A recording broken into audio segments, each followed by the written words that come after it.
First though, look who's here, Queen Camilla with us in the studio. This, of course, it's brilliant. It's an exclusive look at her new Waxwork model from Madame Tussauds, which will be on display from tomorrow. It just looks like she's going to speak to us, doesn't it? She will, of course, be officially known as Queen Camilla after the coronation next month. But are we ready to embrace our new queen? Well, you have been telling us what you think. I think she'll be a good queen. I think she makes him happy. I just afraid I slightly dwell on what happened in the past and made me rather sad. I hope she'll be a good queen to whoever who likes her. To be honest, I quite like Camilla. I think that she works hard, she's devoted to the king. You couldn't beat the Queen, so Yeah. that's it.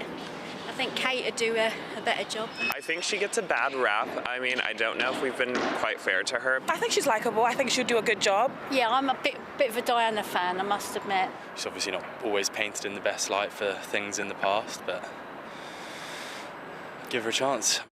Give it a chance. So joining me now is author and journalist Celia Walden, who says that the UK has forgotten the Diana years and we've learned to love Camilla. And joining us live is Anna Whitelock, Professor of the History of Monarchy. Great to see both of you. And Celia, do you think there has been a shift in attitude towards Camilla? I do. I think it's happened gradually, but it's very rare now. I was actually surprised to see anyone at all saying, oh, I don't know, I can't really forget Diana. Because, you know, but I do think with women there is a thing, isn't there? It's like you need sort of decades to get rid of the Scarlet Woman thing. Yeah. But I would be... I mean, nobody I've spoken to feels that way at all. I think that most people say she's never put a single foot wrong. But she also hasn't kind of pushed too hard. She hasn't done that thing. It's been a tightrope walk, hasn't it? It really has. Yeah. What do you think, though, she will be like as Queen? What are her strengths as far as you can see? Well, I think she's very down to earth, and actually she's got quite a lot in common with the late Queen in terms of just sort of being a sort of level, sort of... They feel like the same sort of generation almost, don't they? Well, they feel the same sort of type of person in a way. But just a steadying force in the storm. You know how the Queen would always say, and during the pandemic particularly, would always say that special thing that sort of put you back on an even keel.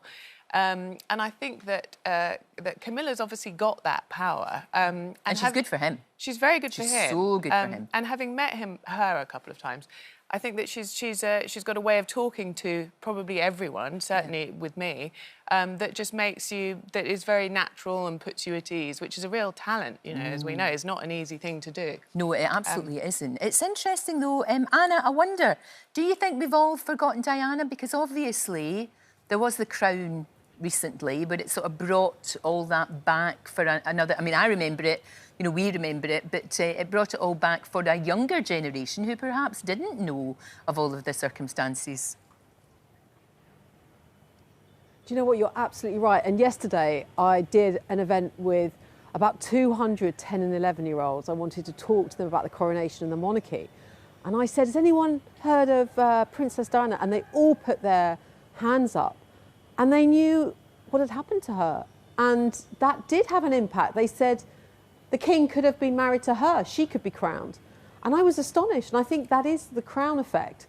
But more broadly, I think there has been a change, even in the last few years. And I think the late Queen's sincere wish, as she described it, that Camilla be Queen Consort, expressed in the last year of her life, did make a big difference and has made a big difference. And I think now there is a general acceptance, although I think it will, you know, take a while not to think of the Queen as the late Queen. Yeah. In terms of what kind of Queen she's going to be, I think it was quite interesting in a recent interview that her son, Tom Parker Bowles, did. And he, in a rather throwaway line, said, oh yeah, my mum's got a lot of strong opinions on things, but she generally keeps them to herself. And I think probably that explains a lot of how Camilla has been rehabilitated, but also is now, and has been for the last few years, an absolutely central role in the royal family and the institution of monarchy. And actually, that is a kind of age-old phenomenon of queen consorts and indeed women in the royal family playing a really important role as a sort of steadying influence for their husbands. And even though Camilla's not going to be performing the traditional role of a queen consort, which of course is to provide an heir, she is, I think, going to be a crucial supporter alongside King Charles. And the styling of the coronation invitations, you know, really do point to that this is a joint partnership. This is King Charles and Queen Camilla. And I think she is a really key part of the establishment now and will absolutely be a steadying and supportive presence alongside the new king. It's fascinating, isn't it? And Celia, how damaging do you think? Because obviously we had all the revelations and the claims in Harry's book, you know, about painting her like the, you know, the Wicked Witch of the West and the East. Do you think any of that stuck? No, if anything, I think it had the opposite effect. I think people really jumped to her defence because again, you know, here's someone who's never complained.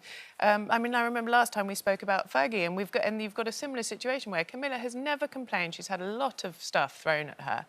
I think we're all grown-ups. We understand that marriages don't necessarily work out, and afterwards, the best thing is you make the best of everything. You try and stay close to the family, which she has. Yeah. She's got her ex-husband coming to the coronation, which is a lovely thing. I know. It's talk about blended families. Exactly. It's the a prime real example. It really is. Is there a danger, though, that younger people in particular are not that bothered? You know, it's not that they don't have opinions either way. It's just kind of like, nah. Well, I have a theory about that. I think that young people, they're not that bothered until you say, well, I'll take it away then. And it's a bit like, you know, if your mother would present you with your old fluffy toys and go, look, we're going to ditch these. You haven't played with them in years. And you're like, well, no, you can't ditch them. Right. No, you know, because, and I think that they probably don't realise how sort of ingrained in everything the royal family really is for them. So I think that actually the 6th will really sort of root them as important figures with the young people too. I think that will be surprised, and there may be a turnaround in the next few weeks. It's fascinating. It'll be really interesting to see how it goes. Yeah. To see how everybody and whether people do actually. I mean, she's looking at us from over there. So we have to be careful what we're doing. That is amazing, isn't it? It is, and it's also captured. She has got a slightly mischievous glint in her eye, which she has in real life. So, they've done a good job, Madame Tussauds. A brilliant job. Thank you both. Thank you very much, Celia. Thank you, Anna, as well. I'm sure we'll be talking about this again, but I think whatever you may think, clearly they love each other very much. Yeah. You can see that. They're so relaxed. Love story, isn't it? And she is so good for him. Yes. Because when he's grumpy, she can sort of, like, say, behave. Yes, which a lot of women do. A lot of women do, Celia. A lot of women. Right.